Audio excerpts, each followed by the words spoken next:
everyone. Today we will study class 8th lesson number 1 The Adventure of Blue Carbuncle. Chapter शुरू करने से पहले हम इसका टाइटल समझ लेते हैं. एडवेंचर क्या होता है? एडवेंचर मीन्स एन एक्साइटिंग और अनयूजुअल एक्सपीरियंस, कुछ अलग सा, कुछ डेयरिंग सा एक्सपीरियंस करना. और ब्लू कार्बंकल एक डायमंड का नाम होता है. तो ये चैप्टर एक सस्पेंस से भरा हुआ चैप्टर है जिसमें हम एक मिस्ट्री सॉल्व करेंगे शेरलॉक होम्स के साथ. आपने डिटेक्टिव शेरलॉक होम्स का नाम तो सुना ही होगा. Who is a very famous detective and it's a fictional character. ये स्टोरीज में ही है शेरलॉक होम्स, बट इनसे रिलेटेड बहुत सारी कहानियां हैं. तो इस चैप्टर में हम पढ़ेंगे ब्लू कार्बंकल एक डायमंड है ब्लू कलर का जो कि खो गया होता है. सो उसको पाने का जो डेयरिंग अनयूजुअल सा एक्सपीरियंस है वो हम इसमें स्टडी करेंगे. बहुत ही इंटरेस्टिंग चैप्टर है. द फॉलोइंग एक्सट्रैक्ट, ये जो एक्सट्रैक्ट है ये लिया गया है शेरलॉक होम्स की मिस्ट्री से by sir Arthur Conan Doyle. The detective's famous approach, detective का जो अप्रोच थी, तरीका था ये ढूंढने का, दैट यूजेस, जिसमें उसने अपना लॉजिक यूज़ किया है, अपना डिडक्शन मीन्स अपना जो रिजल्ट निकाला है वो कैसे यूज़ करता है इस क्राइम को सॉल्व करने में. मतलब जैसे वो स्टोन खोया है उसको उसके ओरिजिनल पॉइंट तक जाने के लिए कि वो कहाँ से शुरुआत हुई और कहाँ वो पाया गया, इस सारी का डिटेल्स हमें इस चैप्टर में मिलेगा. ओके, आई कॉल्ड ऑन, आई यहाँ पे यूज़ हुआ है वॉटसन के लिए. वॉटसन बोलता है कि मैं अपने दोस्त शेरलॉक होम्स से अगले दिन, क्रिसमस के अगले दिन मिला. शेरलॉक होम्स जो कि बैठा हुआ था सोफे पर अपने ब्राउन कपड़े पहने हुए और उसके हाथ में एक सिगार था. सिगार का पाइप वो पकड़ा होता, जैसे सिगरेट होती है ना ऐसे सिगार होता है. और कुछ क्रश्ड मॉर्निंग पेपर्स थे उसके दूसरे हाथ में. बिसाइड द काउच, काउच होता है सोफ़ा के बराबर में. ये सारी फिजिकल अपीयरेंस वहाँ पे दिखा रहा है जो उसके रूम में थी. उसके रूम में उसने क्या क्या देखा. उसके सोफ़े के पीछे एक लकड़ी की चेयर थी और उस चेयर के पीछे एक डर्टी सी, फटी हुई, टाइट सी, बेकार सी हालत की एक हैट टंगी हुई थी. तो आप यहाँ हैट पे जोर डालिए. मेन जो हमारा आया है यहाँ पर, एक हैट टंगी हुई थी. उसके पास पड़ा हुआ था एक लेंस. आपने देखा है ना जो लेंस होते हैं जिसे पास करके दूर करके देखते हैं. फॉरसेप्स, चिमटी एक तरीके की, उसके सीट के ऊपर पड़ी हुई थी. Obviously Holmes had hung that hat over the chair in order to examine this. Obvious है कि ये जो हैट उस होम्स ने टांगी है, शेरलॉक होम्स ने, वो वहाँ पर उस पर ध्यान देने के लिए टांगी है, उसको टेस्ट करने के लिए, चेक करने के लिए टांगी है. लगता है कुछ सस्पेंस जो है वो हैट से रिलेटेड ही है. Perhaps I interrupt you, I said, मैंने कहा क्या मैं तुम्हें डिस्टर्ब कर सकता हूँ. ये कौन बोला? वॉटसन बोले अपनी दोस्त शेरलॉक होम्स से. तो उस रूम में शेरलॉक होम्स और वॉटसन है इस समय. नहीं नहीं, मेरे I am glad, I am happy कि मेरे साथ एक दोस्त है और मैं उससे अपनी रिसर्च के बारे में डिस्कस कर सकूं. शेरलॉक होम्स ने कहा मैं डिस्टर्ब नहीं हो रहा हूं, मुझसे बात करो. फिर वो बोलता है, आगे शेरलॉक होम्स बोलते हैं कि हाँ ये मैटर जो है वो कोई ऑर्डिनरी सा ही मैटर है, बट इसमें कुछ इंटरेस्टिंग फैक्ट्स हैं. ये जो मैटर मैं सॉल्व कर रहा हूँ, ये जो मिस्ट्री मैं सॉल्व कर रहा हूँ, उसके बारे में वो डिस्कस करने लगते हैं. फिर यहाँ पे आई यूज़ हुआ है वॉटसन के लिए. वॉटसन बोलता है मैं उनकी एक आर्म चेयर पे बैठ जाता हूँ. और आर्म चेयर वो होती है जिसके चेयर्स के साथ में हत्थे लगे होते हैं, हाथ रख सकते हैं. और मैं वहाँ पे बैठ जाता हूँ, अपने हाथों को वहाँ पे रख लेता हूँ और वहाँ जो बॉन फायर जल रही होती है उसमें अपने हाथ सेकने लगता हूँ. फिर वो बोलते हैं, ऑल्दो, वॉटसन बोलते हैं, although it looks very ordinary, a deadly story और crime must be link to it. देखने में तो ये हैट बड़ी साधारण सी है, पर इससे रिलेटेड ज़रूर कोई खतरनाक कहानी या कुछ क्राइम जुड़ा हुआ है. फिर शेरलॉक होम्स इस पर रिप्लाई करते हैं, नो क्राइम, कोई क्राइम नहीं है. शेरलॉक होम्स को हंसी आ जाती है, बोलते कोई बहुत बड़ा जुल्म या ऐसी कुछ कहा नहीं है. लेट मी टेल यू, अब मैं तुम्हें बताता हूँ, how the hat came here, कि मेरे पास एक हैट कहाँ से आई है. तो दो फ्रेंड्स हैं, वॉटसन और सर शेरलॉक होम्स, वो आपस में डिस्कस कर रहे हैं, उस हैट से रिलेटेड मिस्ट्री उनको सॉल्व करनी है. फिर शेरलॉक होम्स बताते हैं, क्रिसमस की सुबह 4 बजे पीटरसन, याद रखिएगा कैरेक्टर्स के नाम, पीटरसन जो कि कमिश्नर है. कमिश्नर क्या है? एक चपरासी टाइप है जिसने एक यूनिफॉर्म पहनी हुई है. वॉज वॉकिंग होम, रात की ड्यूटी के बाद वो घर जा रहा था. उसने क्या देखा, एक लंबा सा आदमी एक फैट गूज लिए जा रहा है। गूज मैं आपको बता देती हूँ, गूज होती है एक बत्तख, ठीक है, एक हैन टाइप की बत्तख टाइप की होती है जिसका चिकन खाया जाता है, तो वो लेके जा रहा होता है। उसके आगे आगे पीटरसन जब अपनी नाइट ड्यूटी करके लौट रहा होता है। जैसे ही वो स्ट्रीट के कोने पे पहुंचता है, a little not of rough man, एक झुंड सा आता है कुछ गंदे से लोगों का, गंदे इन द सेंस कुछ क्रिमिनल से, डाकू टाइप्स के लोगों का, वो उस आदमी पे अटैक कर देता है। वो जो टॉलिश मैन उसके आगे चल रहा था, उस टॉलिश मैन पे वो अटैक कर देता है और उस टॉलिश मैन के हाथ में होता है गूज। वन ऑफ द हुडलम्स, उनमें से एक जो बदमाश था वो उसके गले पे मारता है और जिससे उसकी हैट जो है वो गिर जाती है। द टॉल मैन, अब उस अपने बचाव के लिए वो लंबा आदमी जो कि गूज को लेके जा रहा होता है, वो अपनी स्टिक लेता है, जो उसके हाथ में स्टिक होती है, और उसे हवा में घुमाने लगता है अपने आप को बचाने के लिए, डिफेंड करने के लिए। भाई उस पर लोगों ने अटैक कर दिया तो उसके हाथ में जो छड़ी थी उसे घुमाने लगा। छड़ी घुमाते घुमाते क्या हुई, वो एक शॉप की विंडो पर जाके टकरा गई और इतने में जब धड़ाम धड़ाम की आवाज़ हुई तो पीटरसन वहाँ उसे बचाने के लिए पहुँचता है और उसे देखकर लोग डर जाते हैं, क्योंकि पीटरसन जो है वो एक यूनिफॉर्म पहना होता है, वर्दी पहना हुआ होता है। देखो ये वर्दी पहना हुआ है ना, तो पीटरसन की वर्दी देखकर वो लोग डर जाते हैं और वहाँ से भाग जाते हैं लोग उस टॉलिशमैन को छोड़कर। सो पीटरसन वॉज लेफ्ट, अब वहाँ पे वो लंबा आदमी भी भाग गया, पीटरसन अकेला रह गया। उसको क्या मिला, एक बड़ी सी मोटी सी गूज और टैटर्ड हैट, टैटर्ड होती फटी पुरानी एक हैट, और टॉलमैन, जो कि टॉलमैन वहाँ पर छोड़ गया। पीटरसन को जब वो सब दिखा तो उसने सोचा कि मुझे ये सब लौटा देना चाहिए, give the goose back to the owner, but faced a quite problem. उसने सोचा ये गूज लौटा दूँ और ये फटी सी टोपी जो है वो उठा लेता है। अच्छा, अब उसे एक प्रॉब्लम फेस करती है वो, मिसेस हेनरी बेकर, एक छोटी सी चिट पर मिसेस हेनरी बेकर लिखा होता है और वो गूज के पैर में टंगी हुई होती है, छोटी सी। अब यही उसका आइडेंटिफिकेशन है। अब छोटी सी स्लिप पे जिस पे हेनरी बेकर लिखा हुआ है वो किसको लौटा है, क्योंकि हेनरी बेकर टाइप के बहुत सारे वहाँ पर बेकर्स हैं और उस पर कुछ इनिशियल लिखा हुआ है HB। HB भी तो फुल फॉर्म हेनरी बेकर की होती है ना। वो हैट की लाइनिंग पर, हैट के अंदर जो अस्तर लगा हुआ उसके अस्तर पे भी HB लिखा हुआ है और वहाँ पर खूब सारे HB टाइप के, यानी कि हेनरी बेकर टाइप के बेकर्स हैं। अब पीटरसन वो हैट और वो गूज लेकर क्रिसमस वाले मॉर्निंग के दिन ये शर्लॉक होम्स को दे जाता है, क्योंकि उन्हें पता भी ये तो मैटर मैं सॉल्व नहीं कर सकता, ये हेनरी बेकर तो बहुत सारे हैं, तो वो शर्लॉक होम्स को दे जाते हैं। उन्हें पता है शर्लॉक होम्स को ऐसी मिस्ट्री सॉल्व करने में बहुत मज़ा आता है। अच्छा, अब वो गूज जो है वो मर चुकी है तो वो सड़ने वाली है, तो Peterson will have it cook today, I thought that I would keep the hat with me. उसने कहा पीटरसन इसे तो जाकर तुम सब्जी बना लो इसकी, तो इसको भून मान के खा लो और हैट मेरे पास छोड़ जाओ।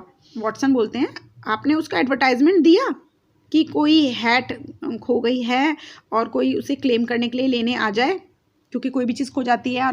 जैसे आप भी अपना नोटिस लिखते हो लॉस्ट एंड फाउंड, तो उसने कहा कि आपने कोई लॉस्ट का या फाउंड का मैसेज डाला है क्या न्यूज़पेपर में, तो उसने कहा नहीं अभी तो कुछ नहीं। Then how will you know the owner is, कैसे पता चलेगा ओनर कैसा, कौन है इसका, किसकी हैट है, तो उसने कहा कुछ ना कुछ तो मैं इस हैट से पता लगा कर रहूँगा। शर्लॉक होम्स तो बहुत फेमस डिटेक्टिव हैं, वो तो जरा से तिनके से भी पता लगा लेते हैं। But you are joking, I don't see what you can deduce. अरे क्या तुम मजाक कर रहे हो, तुम कैसे पता लगाओगे, हाँ इतनी फटी पुरानी हैट से कि ये किसकी है। फिर वो बोलता है शर्लॉक होम्स ये रहा मेरा लेंस, वो अपना लेंस उठा लेता है, और तुम्हें मेरे तरीके तो पता ही हैं। You can gather about the man who owns this hat, इसके बारे में मैं पता लगा लूँगा कि हैट किसकी है। अब वो उस फटी हुई ऑब्जेक्ट को अपने हाथ में ले लेता है, इनका दोस्त ले लेता है, वॉटसन अपने हाथ में ले लेता है और उसको देखता है, टर्न इट ओवर रैदर रूफली, और उदासी से देखता है कि अबे यार इससे क्या पता चलेगा, ये तो ऑर्डिनरी ब्लैक कलर की हैट है, यूजुअल शेप है इसका और फटी पुरानी सी, इससे इसके ओनर का पता कैसे चलेगा। और उसकी जो लाइनिंग है वो रेड सिल्क की, अंदर जो उसके अस्तर लगा हुआ है लाल रंग का लगा हुआ है और वो भी फटा पुराना सा है, कलर भी उड़ रहा है, यानी कि काफ़ी घटिया कंडीशन उसकी थी हैट की। और उस पर कोई किसने बनाई है इस चीज़ का भी कोई साइन नहीं है, बस उस पर HB इनिशियल लिखे हुए हैं। It was pierced in the brim, और नीचे से फटी हुई है, जहाँ एक उसकी इलास्टिक सी लगी होती है वो भी सब टूटी पड़ी है। उसने कहा भैया इसका तो पता लगाना बड़ा मुश्किल है। दोस्त बोलते हैं इनके, यही क्या नाम है इनका, Watson. For the rest I was cracked, exceedingly dusty and spotted in several places. बड़ी जगह से फटी पुरानी रद्दड़ सी हो रही है, डिस्कलर्ड हो रही है, और उसके अंदर कुछ पैचेस हैं, और पैचेस पे लगता है कुछ इंक लगा रखी है जिससे उसका फटीचर पर ना दिखे। I can see nothing, tell me what you have deduced from this hat. उसने कहा भैया मुझे तो कुछ समझ नहीं आ रहा। अब वॉटसन ने कहा अब शेरलॉक तुम बताओ तुम्हें इसमें से क्या पता चला। अब शेरलॉक अपने डिटेक्टिव वे में उसको देखते हैं। thoughtfully he looked at the hat and said this man leads a sedentary life। ये जो आदमी है जिसकी ये हैट है वो बहुत साधारण सी लेजी सी लाइफ जीता है और बहुत चालाक है। बूढ़ी मिडिल एज का है, ग्रे इसके बाल हैं, और उसकी जो फिजिकल कंडीशन है, उसकी जो हालत है वो ज़्यादा अच्छी नहीं है, और वो बालों में लाइम क्रीम यानी कि नींबू के फ्लेवर वाली कोई क्रीम लगाता है। वो पहले कभी रिच रहा होगा लेकिन अब रिच नहीं है। तो इतनी सारी बातें उन्होंने उस हैट को देखकर बता दी। अब ये सब सुनकर उनके दोस्त जो हैं वो कहते हैं आई वॉज एस्टाउंडेड, मैं चौंक गया, मैं भौचक्का रह गया। I must be stupid Holmes for I am quite unable to follow you. अरे होम्स ये तुम क्या बातें कर रहे हो, मैं कुछ नहीं समझ पा रहा। फॉर एग्जाम्पल तुमने ये कैसे डिड्यूस करा, तुमने ये कैसे हिसाब लगाया कि वो जो मैन है जिसकी ये हैट है वो क्लेवर है, कैसे पता लगाया तुमने? तो वो बोलता है क्योंकि ये जो हैट है ये बहुत बड़ी है और इसको जो पहनने वाला होगा उसका दिमाग भी बहुत बड़ा होगा। देखा कैसा पॉइंट है। और अब वो दूसरा क्वेश्चन पूछता है कि तुम्हें कैसे पता उसके ग्रे बाल होंगे और वो लाइम क्रीम लगाता है? तो इस पे शर्लॉक होम्स रिप्लाई करते हैं क्योंकि उसके अंदर कुछ अस्तर पर ग्रे रंग के बाल चिपके हुए थे, और उन बालों को जब मैंने सूंघ के देखा तो उसमें कुछ स्मेल आई थी लाइम क्रीम की। इसका मतलब है वो बंदा लाइम क्रीम लगाता होगा। अस्तर की तरफ से उसने सूंघ के देखा। ओहो, Holmes had a logical explanation. जो भी उसका रिजल्ट उसने निकाला है उसके पास सबके पास रीज़न है। While Sherlock homes and I were talking, जितने में हम दोनों बात कर रहे थे, उसका दोस्त शर्लॉक होम्स और वॉटसन जब बात कर रहे थे तो इतने में ही पीटरसन आ जाता है, वही कमिश्नर जो वॉचमैन था, नाइट ड्यूटी करके जो लौट रहा था। वो फटाफट से रूम में आता है और वो बोलता है एक ब्लू सा डायमंड, अरे मेरी वाइफ को गूज के अंदर से ये ब्लू कलर का डायमंड मिला है, और ये ब्लू कलर का डायमंड है ब्लू कार्बंकल। शर्लॉक होम्स उसको तुरंत ही पहचान लेते हैं और बोलते हैं अरे ये तो वही ब्यूटीफुल सा कीमती सा स्टोन है जिसका आजकल न्यूज़ में बहुत ज़्यादा नाम है। और होम्स को एकदम याद आया कि हाँ, उसने इसकी चोरी के बारे में भी पढ़ा था, और ये काउंटेस ऑफ मोरकार के यहाँ से चोरी हुआ था। काउंटेस होती है काउंट की वाइफ, यानी कि प्रिंसेस एक तरीके से आप समझ लो, और जो कि एक होटल में रुकी हुई थी, होटल कॉस्मोपॉलिटन में रुकी हुई थी। वहाँ से ये उनका स्टोन चोरी हो गया था। उनके कमरे में प्लम्बर आता है और प्लम्बर कुछ चीज़ें ठीक करता है, और ऐसा शक पाया गया है कि प्लम्बर ने ही उन मैडम के रूम से, काउंटेस के रूम से ये चुराया है। वही एक्यूज्ड पाया गया है इस चोरी का। राइडर इंपॉर्टेंट कैरेक्टर है, याद रखिएगा। राइडर एक अटेंडेंट जो कि वहाँ पर एक सर्वेंट है होटल में, उसने ये गवाही दी है कि उसने प्लम्बर को तुरंत पहले देखा था उस रूम में जब वो ब्लू कार्बंकल चोरी हुआ। ठीक है, और काउंटेस को वो बहुत पसंद था, और उसने फिर एक ऐड निकाला कि जो भी मेरे ब्लू कार्बंकल को ढूंढेगा उसको वो 1000 पाउंड्स का इनाम देंगी। You see, Watson, our little deductions had suddenly assumed a much more important and less innocent aspect, said Holmes thoughtfully. अरे होम्स ने कहा अरे इस सब से देखो वॉटसन, हमें कितना कुछ पता चल गया, स्टोरी कितनी लिंक होती जा रही है। हम गूज से पता चला कि गूज के अंदर है ब्लू कार्बंकल, और ब्लू कार्बंकल को देखकर हमें पता चला कि ये वही ब्लू कार्बंकल है जो कि कुछ टाइम पहले न्यूज़ में आ रहा था कि वो काउंटेस के यहाँ से चोरी हो गया था। अब हमारे पास ये क्वेश्चन आता है कि हम जो भी चीज़ें हुई हैं इनको सीक्वेंस में, ऑर्डर में कैसे लगाएं कि पहले क्या हुआ होगा, फिर क्या हुआ होगा, और कैसे ये इस गूज के अंदर आया होगा। तो उसने कहा कि जो ज्वेल केस यानी कि जो ज्वेलरी का केस, चोरी का केस सामने आया है, उससे रिलेट करके हम गूज तक टॉटन कोर्ट उस कोने की रोड में जहाँ वो पाया गया, जहाँ पे उससे अटैक कर दिया था, वहाँ तक हम इस केस को सॉल्व करते हुए लाएंगे। तो उसने कहा सबसे पहले मैं ये करूँगा कि एक एडवर्टाइजमेंट दे देता हूँ पेपर में, और वो एडवर्टाइजमेंट ये होगा, found at the corner of Goose Street a goose and a black felt hat, mister Henry Baker can have the same by applying at 6:30 this evening at 221B Baker Street. उन्होंने address दे दिया कि एक भाई साहब एक black hat पाई गई है और एक गूज पाया गया है। मिस्टर हेनरी बेकर जो भी ये न्यूज़ पढ़ रहे हैं वो शाम को 6 बजे इस एड्रेस से ये ले जाए।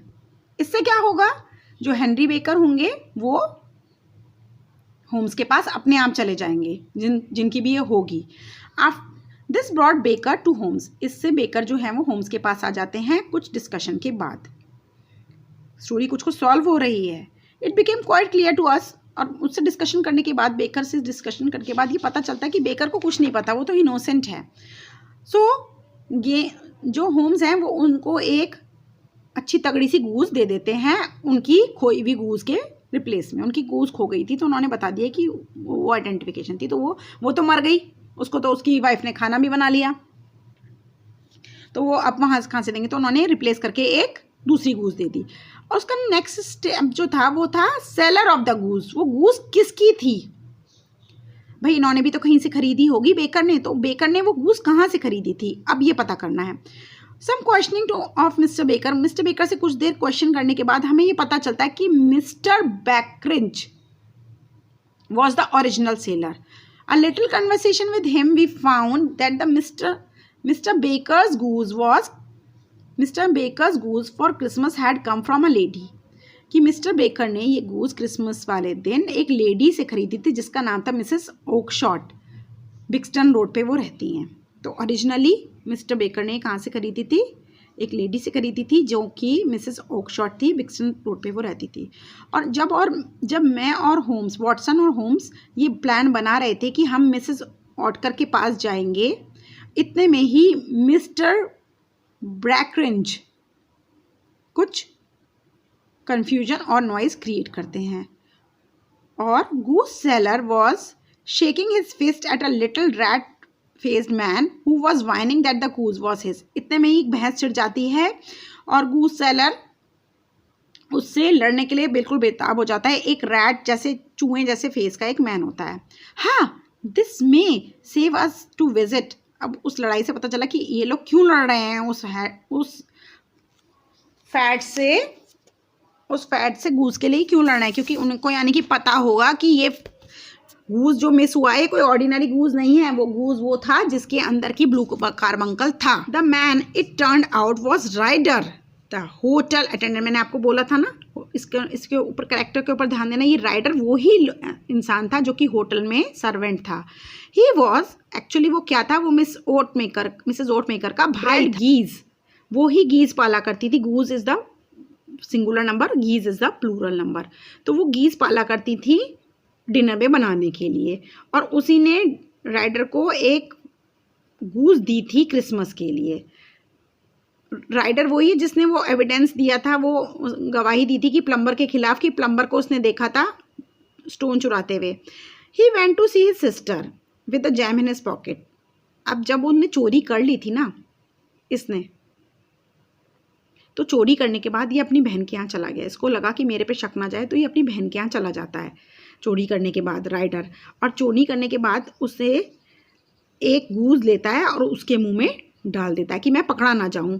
And he thought that his sister had reserved for him. उसे पता था कि मेरी सिस्टर ने मेरे लिए एक गूज निकाल के रख रखी है, और जिससे कि वो उस गूज के मुंह में वो ब्लू कार्बंकल डाल देता है, जो कि हम पिक्चर में देख रहे हैं।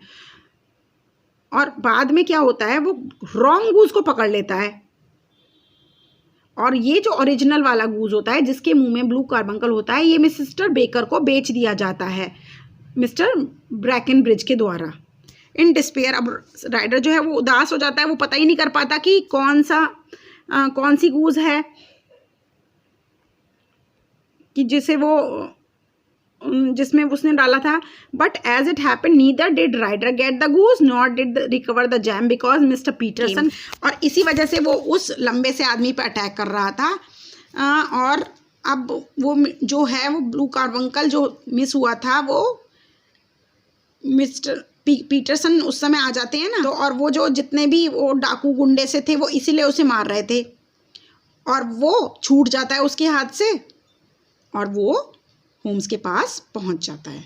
So this was the story. It is adapted and written by Uma Raman. I hope you have understood it well. Don't forget to give a thumbs up to the video. Bye bye.